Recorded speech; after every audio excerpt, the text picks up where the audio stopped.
अस्सलाम वालेकुम। I am doctor आमना रियाज और आज की इस वीडियो में बात करूंगी कि आप कैसे कनाडा की इमिग्रेशन ले सकते हैं while you are sitting outside Canada.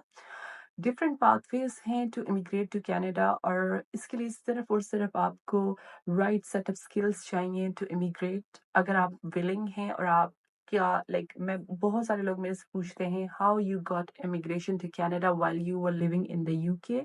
तो वो क्या पाथवेज हैं जो आप फॉलो कर सकते हैं और वो इस वीडियो में मैं फोकस करूंगी about that particular thing that how you can basically immigrate to Canada while sitting in overseas. Okay, it can be Pakistan में आप बैठे हैं, इंडिया में, कैसे आप इमिग्रेट कर सकते हैं। और मैंने ये सारा कुछ कैसे किया था जबकि मैं यहाँ पे नहीं थी, मैं इंग्लैंड में थी, और मैंने कैसे सारा प्रोसेस किया मैं इस चीज़ को एक्सप्लेन करूंगी और कौन से डिफरेंट पाथवेज हैं जिनके थ्रू हमारी इमिग्रेशन हुई थी और हमने इवेंचुअली कौन सा फॉलो किया। कनाडा में इमिग्रेशन लेना बहुत सिंपल है। अगर आप के अंदर विल है और आपको पता है प्रोसेस का, तो ये आप घर बैठ के कर सकते हैं, आपको कहीं नहीं जाना पड़ेगा। आपको किसी एजेंट की जरूरत नहीं है, आपको किसी को 90 लाख 80 लाख रुपया देने की हरगिज जरूरत नहीं है, क्योंकि ये एक स्ट्रेट फॉरवर्ड एक legal way. Don't follow agents path because sometimes it's very Doge. Express entry, which is basically a point-based system, and it was introduced by Trudeau in 2015. और मकसद क्या था एक्सप्रेस एंट्री का? To attract young individuals with right set of skills and education and English. Of course इसकी reason ये थी कि they wanted to attract young people to Canada, ताकि of course when you're young you have more spirit to work and there are higher chances that you will eventually get settled down rather than अगर आप already 50 cross कर चुके हैं तो नई country में जाते हैं, you have to go through some rough paths। तो अगर आपकी एज 25 से 32 ईयर्स के दरमियान में है, you will get maximum marks of your age for express entry। Express entry कैसे काम करता है? Express entry CRS based scores होते हैं वहां पे, और वो सीआरएस स्कोर आपका जो है वो 4 चीजों पे डिपेंड करता है। Number 1 is age. अगर आपकी एज आई सेट एज 25 से 32 के दरमियान है, you will get maximum point for the age. Second thing is education. अगर आपके पास 16 years of education है, you get good marks of your education, but you can improve. For example, if you have MPhil or master's degree, you get additional points, and then if you have PhD, आपको और additional points मिलते हैं। So second point जो है, second factor जो contribute करता है towards your CRS score, that is your education. Third is your English qualification. And for English qualification, you have to take, IELTS. और इसमें आपका इंग्लिश के आइल्स का स्कोर बहुत ज्यादा मैटर करता है। कनाडा में क्योंकि लिंगुअल कंट्री है कनाडा, और फ्रेंच उनकी official language, second language consider होती है, तो इसीलिए अगर आपके पास फ्रेंच आपको अच्छी, आपकी स्पोकन है, आपकी राइटिंग और लिसनिंग अच्छी है, तो आपको फ्रेंच का आप टेस्ट भी ले सकते हैं और it can contribute towards your CRS score.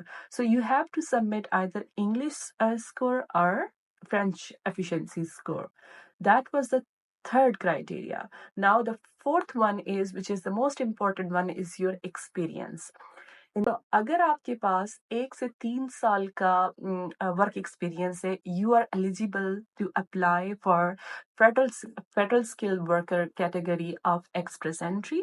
और इसमें ये कि मिनिमम आपके पास 1 साल का वर्क एक्सपीरियंस होना चाहिए और मैक्सिमम 3 साल का। अगर आपके पास 10 साल का वर्क एक्सपीरियंस है तो अनफॉर्चुनेटली वो 10 साल का नहीं, वो 3 साल का ही कंसीडर होगा। जितना ज्यादा हो मैटर नहीं करता, मैक्सिमम वो आपको 3 साल के ही मार्क्स मिलेंगे।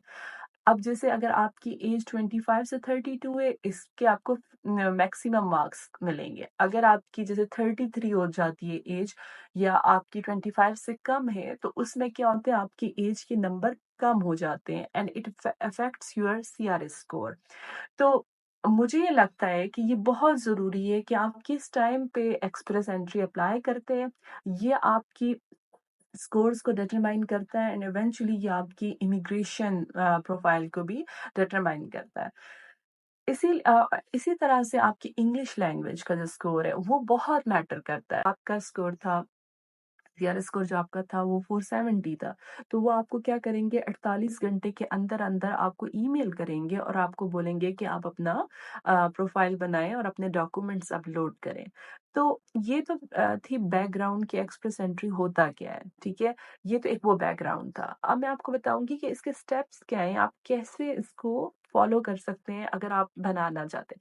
देखिए इसमें 8777 गोल्डन स्कोर कंसीडर किया जाता है फॉर एक्सप्रेस एंट्री। क्योंकि अगर आपका 8 लिसनिंग में है, 7 राइटिंग, 7 स्पीकिंग एंड 7 रीडिंग में है, तो आपको एक अच्छा स्कोर मिलता है, एक अच्छा आपका सीआरएस मेंटेन हो जाता है। अगर आप इससे अबव जाएँगे, तो आपका और ज़्यादा इम्पैक्ट अच्छा होगा, आपका स्कोर अच्छा हो जाएगा, लेकिन अगर आप इससे डाउन जाते हैं, तो ये बहुत ज़्यादा इम्पैक्ट करता है आपके सीआरएस को। इंडिविजुअल हैं एंड आप फ्रेश ग्रेजुएट हैं और आपके पास कोई पाथवे नहीं है आपके होम कंट्री में, तो आई थिंक इमिग्रेशन एक अच्छा रूट होता है क्योंकि बहुत सारी अपॉर्चुनिटीज़ एग्जिस्ट करती हैं and I am not going to lie कि ये पाथ बहुत इजी नहीं होगा जब आप किसी नई कंट्री में जाते हैं और specially Canada. Canada is tough country, ये कभी भी आसान नहीं होगा। वेदर बहुत एक्सट्रीम है, हर चीज़ बहुत मुश्किल है, लेकिन I still consider it is much better than Pakistan क्योंकि आपको बहुत सारी अपॉर्चुनिटीज़ मिल जाती हैं। अगर अभी आप यूनिवर्सिटी स्टूडेंट हैं तो अभी भी आप इस चीज़ के लिए अपने आप को प्रिपेयर कर सकते हैं। और वो कैसे प्रिपेयर कर सकते हैं कि आप अपनी डिग्री लें, डिग्री के फ़ौरन बाद आपको कहीं न कहीं वर्क एक्सपीरियंस करना चाहिए। लाइक 1 ईयर मिनिमम है to be eligible for express entry. अगर आपके पास 1 ईयर का एक्सपीरियंस नहीं है, you won't be eligible for express entry federal skilled worker category क्योंकि इनमें इनको स्किल्ड वर्कर्स चाहिए। तो आपका अपनी फील्ड में 1 साल का कम से कम एक्सपीरियंस रिक्वायर्ड है। No matter if you have done your PhD और आपके पास एक्सपीरियंस नहीं है, you won't be eligible for this class. So at least what you can do is as soon as you graduate, you can do any sort of internship और आप कोई भी काम कर सकते हैं। आप एनओसी कोर्स चेक करें कैनेडियन वेबसाइट के कौन से पेशे हैं जो इन डिमांड हैं और उसके थ्रू आप एक्सप्रेस एंट्री में लैंड कर सकते हैं। और उस राइट ऑक्यूपेशन में आप 1 साल का कम से कम जो है आप एक्सपीरियंस बनाएं अपना। और उसके बाद क्योंकि आप अभी भी यंग होंगे, आप साथ में मास्टर्स में भी इनरोल हो सकते हैं और साथ साथ आप इंग्लिश लैंग्वेज टेस्ट की तैयारी कर सकते हैं क्योंकि ऑफ कोर्स आइल्स लेने में आपको to take IELTS you will have to prepare to get 8777। 8777 वैसे नहीं आ जाता और अगर आपने इसमें भी फर्दर इम्प्रूवमेंट लानी है you will have to prepare to get good marks. So, my message to you is this is the most easiest and straightforward path to get immigration in Canada if you are willing. इससे ज़्यादा simple path नहीं है। और हाँ, अगर आप अपना score further improve करना चाहते हैं there are different ways. For example आप फ्रेंच सीख लें। अगर आपने इंग्लिश का टेस्ट सबमिट कराया, फ्रेंच के आपको एक्स्ट्रा 50 मार्क्स मिलते हैं जिसकी वजह से आपका सीआरएस स्कोर बहुत ऊपर चला जाएगा। If I talk about right now, CRS score बहुत हाई है क्योंकि बहुत कोविड की वजह से बहुत ज़्यादा ड्रॉज नहीं हो रहे, इस वजह से बहुत ज़्यादा बैकलॉग है इमिग्रेंट्स में, इमिग्रेंट की एप्लीकेशन में। होता है एक्सप्रेस एंट्री में ये कि मैंने आपको ये कहा कि अगर आप इमिग्रेशन में इंटरेस्टेड हैं तो वक्त आपके पास नहीं है, आपको तैयारी बहुत पहले से करनी है। ये नहीं होगा कि आपने अभी अप्लाई किया 6 महीने के अंदर आप इमिग्रेट हो जाए, इतना मतलब चीज़ों में टाइम लगता है। और अगर आप अभी यूनिवर्सिटी स्टूडेंट हैं तो आपके पास बहुत टाइम है इन चीज़ों को प्रिपेयर करने के लिए क्योंकि आप डिफरेंट चीज़ों से गुजरते हैं। सबसे पहली जो चीज़ आपको कर लेनी चाहिए, अगर आपके पास डिग्री है, आपके पास ऑलरेडी डिग्री है और आप वेटिंग पीरियड में, आप WES वर्ल्ड एजुकेशन सिस्टम की वेबसाइट पे अपना अकाउंट रजिस्टर करें, आप फी पे करें और अपनी डिग्री एवेल्युएट कराएं। सबसे पहला स्टेप ये होता है क्योंकि आपके पास at least 16 years of education होना ज़रूरी है to be eligible for express entry. तो आपने पहला ये काम करना है कि अपनी डिग्री को इवैल्यूएट कराना है WES से, और आपने वो सील्ड एनवेलप जो है वो सेंड करवाना है अपना यूनिवर्सिटी के थ्रू WES को, और WES आपके बिहाफ पे जो है उसको वेरीफाई करेगा और आपको एक रेफरेंस कोड मिल जाएगा। जब आपको रेफरेंस कोड मिल जाता है तो वो अपना रेफरेंस कोड आप जब अपनी एक्सप्रेस एंट्री की प्रोफाइल बनाएंगे उसमें आप मेंशन कर सकते हैं। जब आप अपनी एक्सप्रेस एंट्री की प्रोफाइल बना रहे होते हैं, आपको ज़रूरत नहीं है कि आप कोई भी डॉक्यूमेंट्स अपलोड करें। आपने इंग्लिश का टेस्ट दिया, आपका स्कोर आ गया, लेट्स से आपका 777 भी आ गया, आप अपनी एक्सप्रेस एंट्री की प्रोफाइल बना दें। मैं ये क्यों कह रही हूँ कि आप अपनी प्रोफाइल बना दें, क्योंकि कभी-कभी गवर्नमेंट ऑफ कनाडा ये डिसाइड करती है कि उन्हें बजाय इसके कि वो 1000 लोग लें, वो 2000 ले लेते हैं। तो अनएक्सपेक्टेडली क्या होता है, जो आपका सीआरएस स्कोर है वो बहुत डाउन हो जाता है। तो आपकी प्रोफाइल ऑलरेडी पूल में होगी तो हायर चांसेस हैं कि आपको कॉल आ जाएगी। बजाय इसके आप ये करें कि आप प्रोफाइल ही ना बनाएं, आप उस कंपटीशन में कभी आएंगे नहीं। मैं बहुत सारे लोगों को जानती हूँ जिनका सीआरएस स्कोर 400 था या 390 था, और इवेंचुअली गवर्नमेंट ने ये डिसाइड किया कि अभी उनको ज़्यादा इमिग्रेंट्स की ज़रूरत है, तो उन्होंने क्या किया कि एक के बजाय 2-3 ड्रा इकट्ठे कर दिया, और उन 2-3 ड्रास को इकट्ठे करने से क्या हुआ था कि सीआरएस स्कोर बहुत नीचे चला गया, और इवेंचुअली उनको कॉल आ गई और लकीली वो पीआर होल्डर हो गए।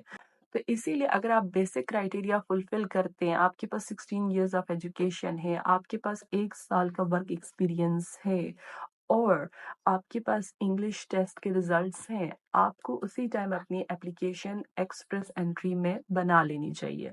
आपको वेट नहीं करना चाहिए कि भाई अभी मैं इम्प्रूव करूँगा, मेरी मास्टर्स की डिग्री हो जाए। मास्टर्स की डिग्री हो जाए, आप कभी भी अपना प्रोफाइल को एडिट कर सकते हैं या डिलीट करके फ्रेश बना सकते हैं। इसमें कोई हर्ज नहीं है, लेकिन आपकी एटलीस्ट प्रोफाइल वहाँ पर होनी चाहिए। ये मेरा एक की मैसेज है आज की इस वीडियो में। क्योंकि मैं देखती हूँ कि बहुत सारे लोगों को पता नहीं होता कि हमें कौन सा पाथ फॉलो करना चाहिए, स्पेशली जब आप यूनिवर्सिटी में होते हैं, आपको लगता है कि आपने अभी बहुत टाइम है।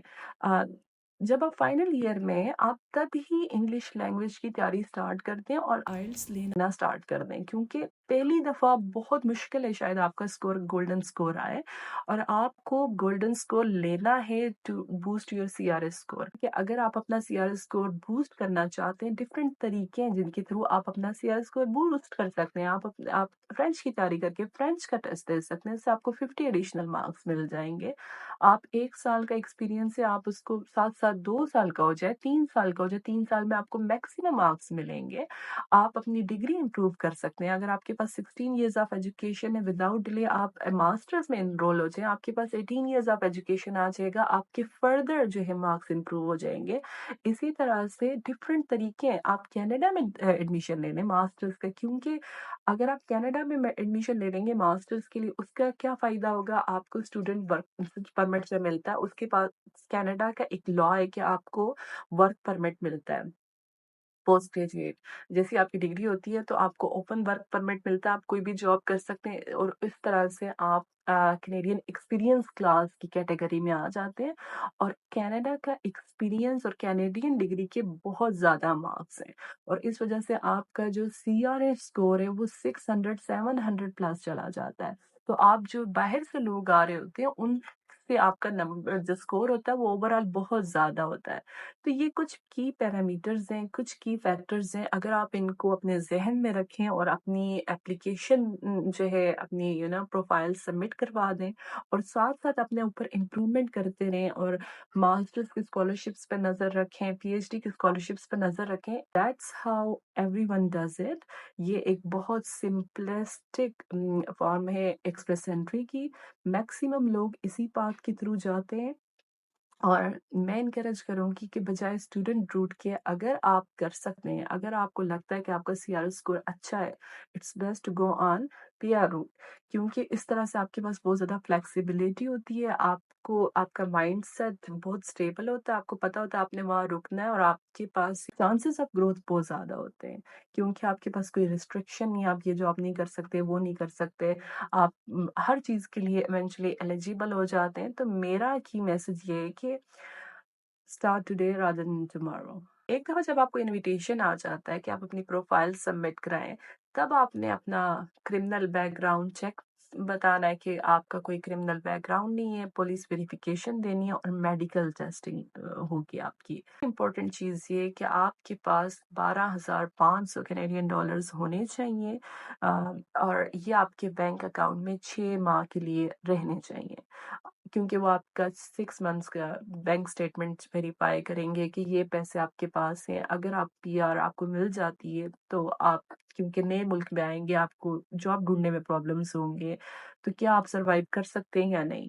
तो मेक श्योर करें कि ये फंड्स आपके अपने नाम के अकाउंट के साथ अवेलेबल हों।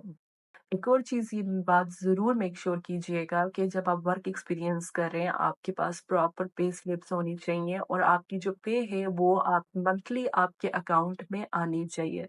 अगर मंथली आपके अकाउंट में नहीं आ रही पे, तो आपके लिए बहुत मुश्किल है अपना वर्क एक्सपीरियंस को प्रूव करना।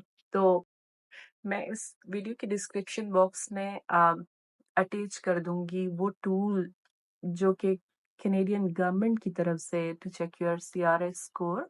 आप खुद से एवेल्युएट खुद चेक कर सकते हैं कि आपका मार्क्स कितने आपके कितने मार्क्स बन रहे हैं और वंस यू नो दैट आप चेक करें कि लास्ट जो एक्सप्रेस एंट्री का ड्रा हुआ था उसका कट ऑफ स्कोर कितना था। अगर आपको लगता है लेट्स से आपके 420 मार्क्स बन रहे हैं और लास्ट ड्रा 500 हुआ था, तो डेफिनेटली आपको अपनी डिग्री इम्प्रूव करने की ज़रूरत है, आपको अपना एक्सपीरियंस बढ़ाने की ज़रूरत है, या तो आपको फ्रेंच लैंग्वेज का कोर्स करने की ज़रूरत है, या आप देखें कि अगर आपको कैनेडियन डिग्री आप ले सकते हैं, आप एनरोल हो सकते हैं, किसी स्कॉलरशिप को आप ढूंढ सकें, तो ये वो चीज़ें जिस तरह से आप अपने स्कोर को बूस्ट कर सकते हैं और हो सकता है कि आपका स्कोर ऑलरेडी 480 490 बन रहा हो।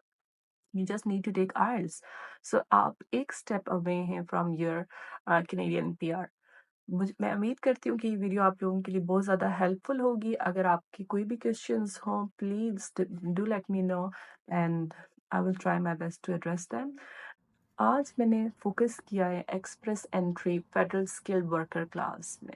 नेक्स्ट वीडियोस में मैं डिफरेंट और पाथवेज को एक्सप्लेन करूंगी क्योंकि कनाडा में अभी बहुत ज़्यादा इमिग्रेशन के डिफरेंट पाथ्स ओपन हैं और आप कैसे उनके लिए एलिजिबल हो सकते हैं, कैसे अगर आप कनाडा में बैठे हुए हैं आप कौन सा पाथ आपके लिए ईजिएस्ट हो सकता है, अगर आप कनाडा से बाहर हैं तब कौन सा पाथ आपके लिए ईजी हो सकता है। ट्रस्ट में जो कैनेडियन पीआर है वो सिर्फ पाकिस्तान इंडिया ट्रस्ट में जो कैनेडियन पीआर है वो सिर्फ बाहर के लोगों के लिए प्रॉब्लम नहीं है, जो लोग स्टूडेंट हैं और या वर्कर हैं और कनाडा में बैठे हुए हैं उनके लिए भी ये एक बहुत बड़ा प्रॉब्लम है क्योंकि आसान नहीं है, ये एक कम्पिटिटिव प्रोसेस है। अगर आपके सीआर स्कोर मेंटेन नहीं होता आपके लिए बहुत मुश्किल हो जाता है पीआर लेना। तो ये ज़रूरी है कि आप राइट टाइम पे राइट एफर्ट्स करें। आपकी जब एज आपको अलाउ कर रही है बिफोर 32 हायर चांसेस हैं कि आप अपना सीआरएस स्कोर बूस्ट कर सकते हैं और वही राइट टाइम है। अगर आपने मूव करना है कंट्री, आपको लग रहा है आपका नहीं हो रहा आपकी होमलैंड में गुजारा, तो ये वो राइट टाइम होता है। तो इंशाल्लाह मैं अगली वीडियोस में भी और डिटेल में बात करूंगी as I said on different pathways. Till then take care, अल्लाह हाफिज।